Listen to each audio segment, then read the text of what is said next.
स्वागत आपके पसंदीदा कार्यक्रम मारो राजस्थान में। मैं हूं आपके साथ श्रुति श्रीवास्तव। बुलेटिन की शुरुआत बड़ी खबर के साथ कर रहे हैं। झालावाड़ से आपको बड़ी खबर बताते चलें कि पूर्व मुख्यमंत्री वसुंधरा राजे आज झालावाड़ के दौरे पर रहने वाली हैं और वहां पर वो शहर के मंदिरों में देव दर्शन भी करेंगी और साथ ही कार्यकर्ताओं के साथ स्नेह कमल समारोह में शिरकत भी करेंगी। ये भी बताते चले कि झालावाड़ सांसद दुष्यंत सिंह भी साथ में मौजूद रहेंगे। कल भी झालावाड़ के दौरे पर वसुंधरा राजे थी और आज भी पूर्व मुख्यमंत्री वसुंधरा राजे आज झालावाड़ से बड़ी खबर बता रहा है, आज दौरे पर रहने वाली हैं। शहर के मंदिरों में देव दर्शन करने के साथ ही वो कार्यकर्ताओं के स्नेह सम्मेलन कार्यक्रम में शिरकत करेंगी। और साथ ही आपको ये भी बता दें कि झालावाड़ जो सांसद हैं दुष्यंत सिंह वो साथ में मौजूद रहेंगे। बड़ी खबर आपको इस बीच में झालावाड़ से बता रहे हैं। और जोधपुर से भी बड़ी खबर आपको बताते चले कि केंद्रीय मंत्री गजेंद्र सिंह शेखावत का जोधपुर दौरा होने वाला है। गजेंद्र सिंह शेखावत एक दिन के प्रवास पर रहेंगे, शक्ति वंदन कार्यशाला में शामिल होंगे और स्टील भवन में कार्यशाला ये आयोजित की जाएगी। शक्ति वंदन जो कार्यशाला हम बात कर रहे हैं वो स्टील भवन में आयोजित की जाएगी। तो एक दिन के दौरे पर रहने वाले हैं मंत्री गजेंद्र सिंह शेखावत और एक दिन अपने आवास पर रहेंगे। जोधपुर का दौरा महत्वपूर्ण माना जा रहा है। जोधपुर से बड़ी खबर आपको बता रहे हैं।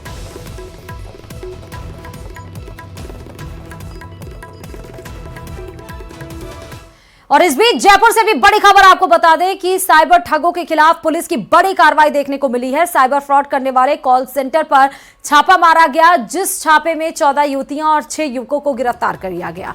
मुहाना इलाके के गांव में ये फर्जी कॉल सेंटर चल रहा था और फर्जी कॉल सेंटर पर जब छापा मारा गया तो 48 कंप्यूटर, 10 लैपटॉप और अन्य उपकरण भी बरामद किए गए हैं।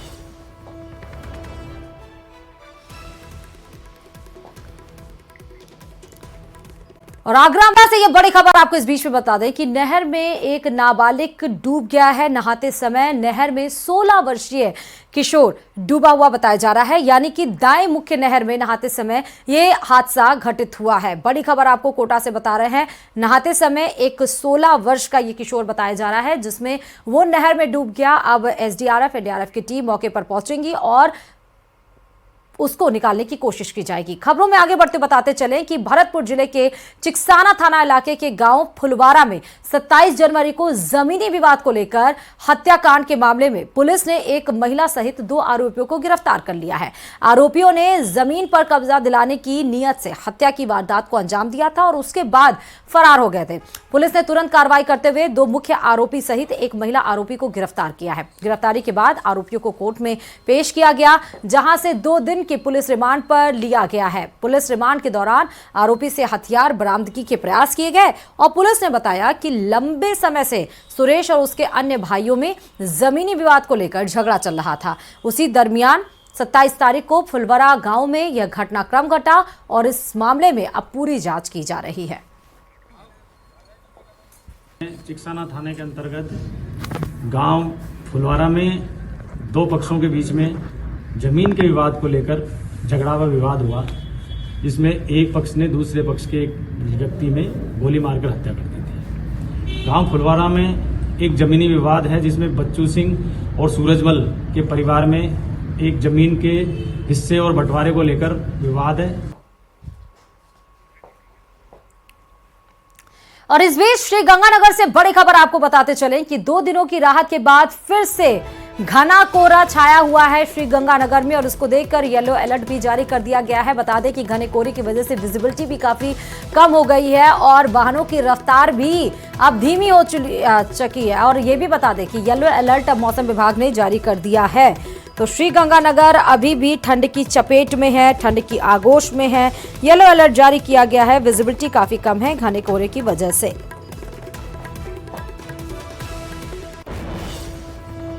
प्रधानमंत्री नरेंद्र मोदी आज बोर्ड परीक्षा से पहले देश भर के 10वीं और 12वीं क्लास के स्टूडेंट्स के तनाव को कम करने के लिए परीक्षा पे चर्चा करते हुए नजर आएंगे। आज परीक्षा पे चर्चा का आयोजन दिल्ली के प्रगति मैदान में भारत मंडपम में किया जाएगा।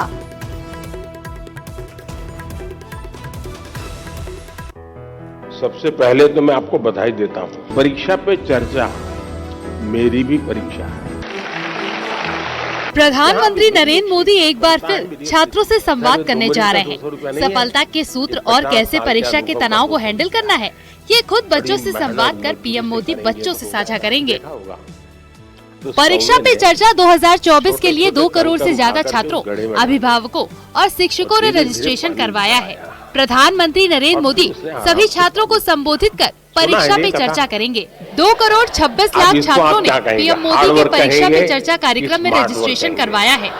दिल्ली के ITPO में मौजूद भारत मंडपम में सुबह 11 बजे से कार्यक्रम की शुरुआत होगी और पीएम मोदी बोर्ड परीक्षा का सामना करने जा रहे छात्रों से संवाद करेंगे। कुछ लोग होते हैं। प्रधानमंत्री मोदी इस कार्यक्रम में छात्रों, शिक्षकों और अभिभावकों से परीक्षा और शिक्षा क्षेत्र से जुड़ी तमाम चुनौतियों पर बातचीत करेंगे।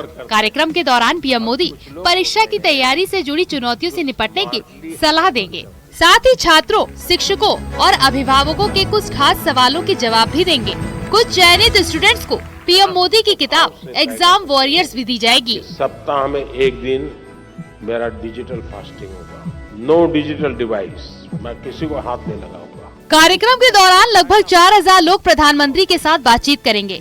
वहीं एकलव्य मॉडल आवासीय विद्यालय के 100 स्टूडेंट्स पहली बार कार्यक्रम में शामिल होंगे। पिछले साल कुल 38,80,000 छात्रों ने कार्यक्रम में शामिल होने के लिए रजिस्ट्रेशन कराया था।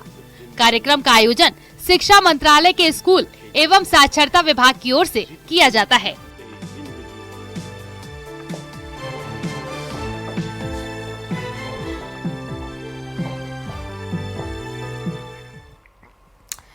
और पूर्वी राजस्थान नहर परियोजना यानी ERCP में पानी के बंटवारे को लेकर राजस्थान और मध्य प्रदेश के बीच समझौता हो गया है। दिल्ली में केंद्रीय जल शक्ति मंत्री गजेंद्र सिंह शेखावत की मौजूदगी में राजस्थान के CM भजन लाल शर्मा और मध्य प्रदेश के मुख्यमंत्री डॉक्टर मोहन यादव ने MOU साइन किया।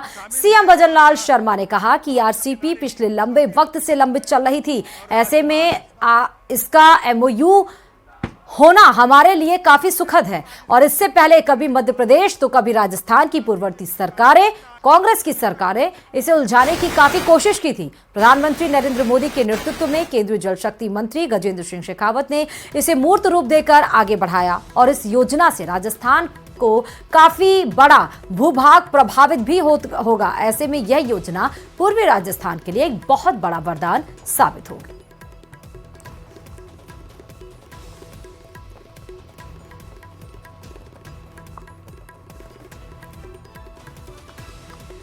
आज दोनों राज्यों ने भारत सरकार के साथ में समझौता पत्र पर हस्ताक्षर किया है और एक मार्ग जो है इस दिशा में, इस परियोजना के आगे बढ़ने की दिशा में प्रशस्त हुआ है।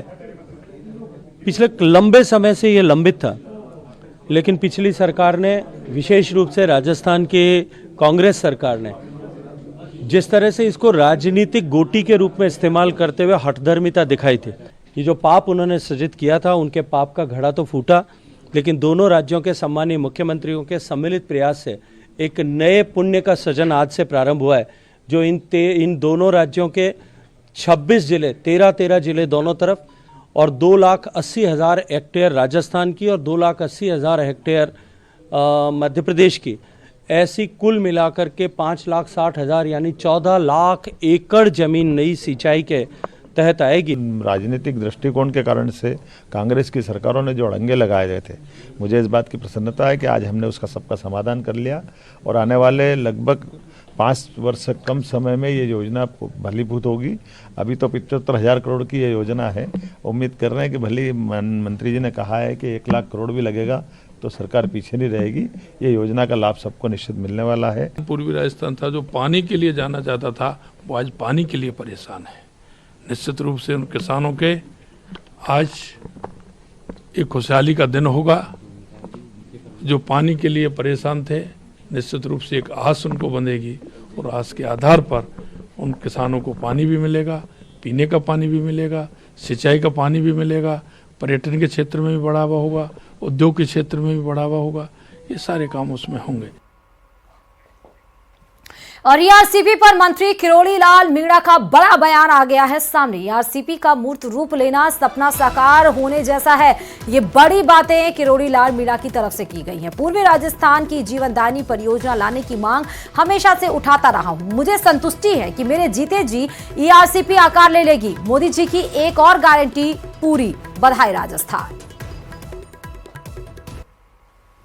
कोटा की डाउन स्ट्रीम से लेकर धौलपुर तक चंबल का पानी बहकर बेकार ही समुद्र में चला जाता है और ये वर्षों से ऐसा होता आ रहा था। ये पानी पूर्वी राजस्थान के जिलों में आए, इसके लिए मैं 89 से लड़ाई लड़ रहा हूँ, संघर्ष कर रहा हूँ। और पिछली वसुंधरा सरकार ने एक पूर्वी राजस्थान नहर परियोजना केंद्र को भेजी थी, जो गहलोत सरकार में आगे नहीं बढ़ सकी, मूर्त रूप नहीं ले सकी।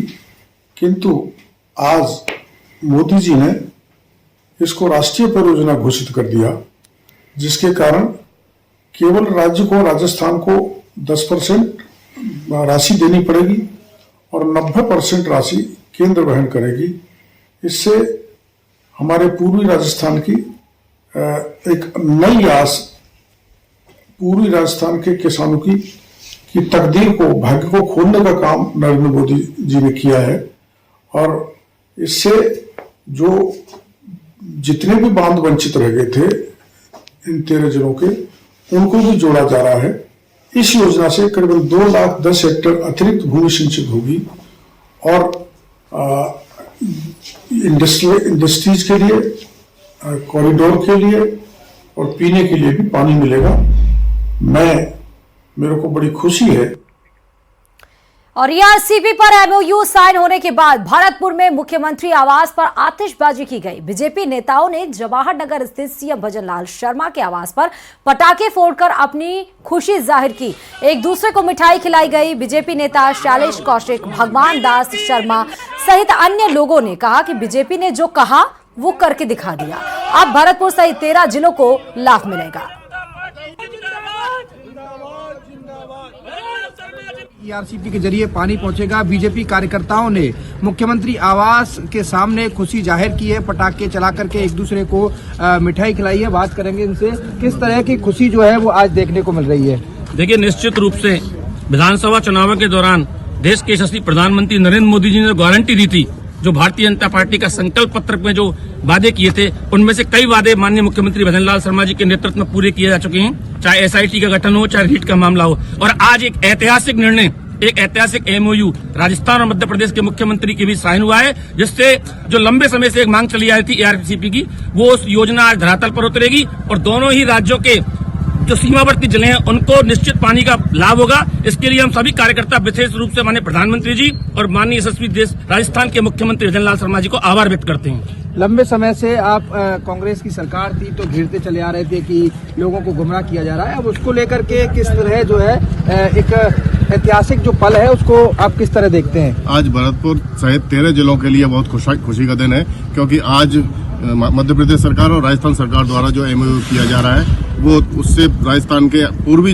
अंचल को पानी की पूरी व्यवस्था होगी, जिससे किसानों के लिए खेती के लिए पानी मिलेगा, पब्लिक के लिए पीने के लिए पानी मिलेगा। बिल्कुल। तो चुनाव भी है, लोकसभा चुनाव आने वाले हैं और उससे पहले एक मास्टर स्ट्रोक इसे कहा जा सकता है, इसको लेकर के आप क्या कहेंगे? देखो, कांग्रेस सरकार पिछले 5 साल से पूरी राजस्थान की जनता को गुमराह कर रही थी और बार बार कह रही थी कि बीजेपी इसमें काम नहीं कर रही है, लेकिन ये सत्यापित हो गया कि बीजेपी इसको लगातार करना चाह रही थी। लेकिन कांग्रेस के पास ये मुद्दा इस तरीके का था कि बीजेपी को घेरने की कोशिश कर रही थी, लेकिन चुनाव भी हार गई और अब लोकसभा चुनाव भी हारेगी।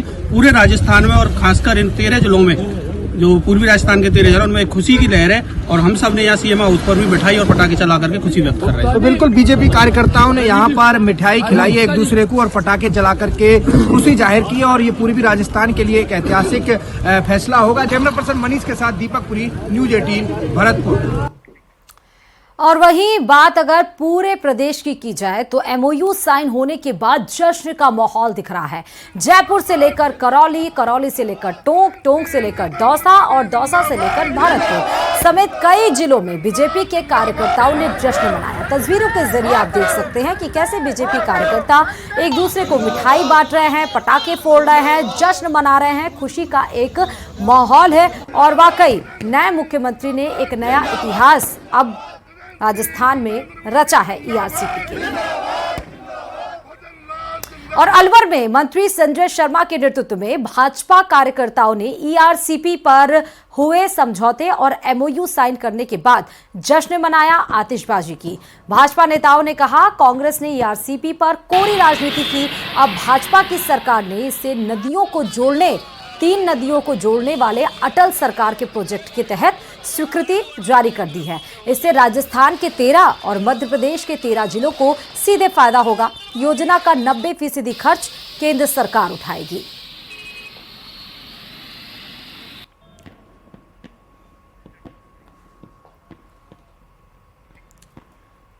और वहीं अलवर के भाग ट्रैंकुलाइज नहीं कर पाया और टाइगर के आने की वजह से लोगों में दहशत का माहौल है। अब खबरों में आगे बढ़ते बताते चले कि भगवान रामलला की प्राण प्रतिष्ठा के बाद 5 दिन में लगभग 13.5 लाख लोगों ने भगवान के भव्य मंदिर में दर्शन पूजन किया। प्राण प्रतिष्ठा के बाद से ही रामलला के भक्तों का सैलाब लगातार अयोध्या पहुंच रहा है और यह क्रम अभी आगे भी चलने वाला है। देश के कोने कोने से लोग अयोध्या पहुंच रहे हैं। इतना ही नहीं, भक्त रामलला के लिए दिल खोलकर दान भी कर रहे हैं। अभी तक रामलला को 7 करोड़ से अधिक का चढ़ावा भी मिल चुका है और राम मंदिर ट्रस्ट के द्वारा उनके मुताबिक भगवान रामलला की प्राण प्रतिष्ठा के बाद 23 जनवरी को लगभग 5 लाख भक्तों ने रामलला का दर्शन किया, तो वहीं 24 जनवरी को यह संख्या लगभग 2.5 लाख के आसपास रही। तो रामलला के प्राण प्रतिष्ठा के बाद लगातार भक्तों का सैलाब अयोध्या में उमड़ता हुआ दिखाई पड़ रहा है। और अब बात प्रदेश से चल रहे 2 रेल जो कि अयोध्या के लिए रवाना हो रहे हैं, यानी कि दोनों रेलों में तकरीबन 3000 श्रद्धालु अयोध्या के लिए रवाना हुए। अयोध्या जाने वाली इन रेलों को IRCTC चला रहा है। पहले जयपुर से अयोध्या के लिए 29 जनवरी को रेल चलनी थी, लेकिन इसे 28 जनवरी को ही रवाना कर दिया गया। 28 जनवरी को ही भगत की कोठी जोधपुर से दोपहर 12:15 पर आस्था ट्रेन अयोध्या के लिए रवाना हुई और इसके बाद पाली से 29 जनवरी को सुबह 6 बजे आस्था ट्रेन अयोध्या के लिए जाएगी और 3 फरवरी की अगर हम बात करें तो उदयपुर से दोपहर 1:45 पर आस्था ट्रेन अयोध्या के लिए रवाना होगी। और आज जयपुर जंक्शन पर श्रद्धालुओं से खास बातचीत की है हमारे संवाददाता आसिफ खान ने। मैं इस समय जयपुर जंक्शन पर मौजूद हूं और आज मेरे पीछे आप जो भीड़ देख रहे हैं, आपको मैं अपने कैमरामैन से कहूंगा कि ये भीड़ यहां पर दिखाए। ये भीड़ है राम भक्तों की और ये भीड़ आज जाने वाली है अयोध्या के लिए। जी हां, आज अयोध्या के लिए जयपुर जंक्शन से आस्था ट्रेन शुरू हो रही है और यहाँ पर कुछ लोग मौजूद हैं, उनसे भी बात करने की कोशिश करेंगे। सर, आपका शुभ नाम क्या है? राकेश कुमार नाम है मेरा। राकेश, ये बताइए कि आज ये इतने लोगों की भीड़ है यहाँ पर और कैसा सोचा था आपने कि जयपुर से सीधी सुविधा मिलेगी आपको जाने के लिए? हम सब लोग बहुत सौभाग्यशाली हैं कि रामलला के दर्शन में 22 जनवरी के बाद हमको तुरंत अवसर मिला है जाने का। बीच में ट्रेन कुछ वहाँ बहुत अधिक भीड़ होने के कारण प्रधानमंत्री जी ने आग्रह किया था कि ट्रेनें कुछ कैंसिल हुई है, लेकिन हम सब सौभाग्यशाली लोग हैं कि हमको तुरंत जाने का अवसर मिला। और शायद जयपुर शहर नहीं और पूरे राजस्थान में हम सब बहुत एक प्रकार से बहुत लकी है, सौभाग्यशाली लोग हैं कि हम जाने वाले हैं। यहाँ से भी 4200 लोग 3 ट्रेनों के माध्यम से और जयपुर से निकलने वाले हैं। कुछ लोग जोधपुर से जुड़ेंगे, आगे भरतपुर तक हमारे साथ में लोग जुड़ते हैं। राकेश जी, फुल बुकिंग हो चुकी है ट्रेन में, सीट टू सीट? बिल्कुल, जैसा आप पीछे दृश्य देख रहे हैं, सीट टू सीट बुकिंग है और जबरदस्त उत्साह है लोगों में जाने के लिए। मेरे साथ यहाँ पर कुछ महिलाएं भी हैं, उनसे भी बात करने की कोशिश करते हैं। मैडम, आपका क्या शुभ नाम है? मेरा नाम प्रज्ञा शर्मा है। आप ये बताइए कहाँ जा रही हैं? मैं अयोध्या जा रही हूँ, राम जी के पास। कैसा लग रहा है आपको? बहुत अच्छा अनुभव है। इतना बड़ा सौभाग्य मिला है कि आज इतने सब लोगों के साथ हम श्री राम जी के दर्शन करने जा रहे हैं। सर, आपका क्या नाम है? मेरा नाम दिनेश सैनी है। दिनेश जी, कहाँ जा रहे हैं आप? अयोध्या जा रहे हैं। प्रभु श्री रामचंद्र, बहुत खुशी है। ये मेरे जीवन की सबसे सुखद और सबसे बढ़िया यात्रा होगी। जो तमाम चेहरे आप देख सकते हैं, सफर से आनंदित चेहरे एक ऐसे सफर पर जा रहे हैं जो यहाँ से सीधे अयोध्या के लिए ट्रेन जा रही है। और पूरी ट्रेन, मैं आपको बताऊं कि पूरी ट्रेन सीट टू सीट जो है वो फुल हो चुकी है और ये कुछ ही समय के अंदर अयोध्या पहुंचेंगे। ये पहली ट्रेन है राम की प्राण प्रतिष्ठा होने के बाद में जो यहाँ के श्रद्धालुओं को लेकर अयोध्या जा रही है। कैमरामैन मान सिंह के साथ आसिफ खान, न्यूज़ 18 जयपुर।